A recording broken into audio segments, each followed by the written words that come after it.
yung pinaka-importanting Lord, ang pinaka-importante. Oo, tama naman, tama naman. Diba? Sa'yo na lahat. Oo. Basta akin yung huling Lord. So, pwede bang sabihin ako sino makakakuha nito? Ay, pwede siya yung manalo! Okay, sino yung magiging target nila? Nahanap na si Kel Ramírez, Sipa! Oy, may nakap din habang pumasok na rin si Kirk sa likuran. Si Super Mark kanya magiging punti rin dito pero isasakripisyo na ata ang kanyang buhay dito. Super Marco with a kill. Atras muna dito si Black TZ. And this time may pumasok na rin si Owen. Bibitawan ata nila yung Lord dito sa may bandang Abot ba? gitna. Si Owen ay nandito din. Oo, may Habang information si Kyle TZ nasa gitna. Nakahara si Brusco. Sasalubong ni Bruce dito. Andun na rin yung fist crack. Naku, pinagsasapak na! Ang problema nga lang, si Ginko kay Malaya din nakuha yun. Pero ito na ang pagbawi ng ni Super Marco. Dalawa. Nakadalawa sa doon. At si Kenneth kailangan na rin tumakbo.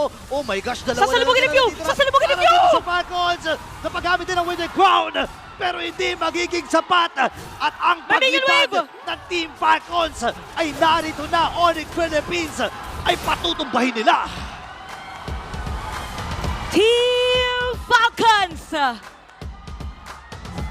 Binali nila yung kasabihan na yung pinaka-importanting Lord lang ang kailangan. Hindi na kailangan ng Lord. Panalo sa team fight. Walang Lord na kailangan para dumiretso for a push. What a play!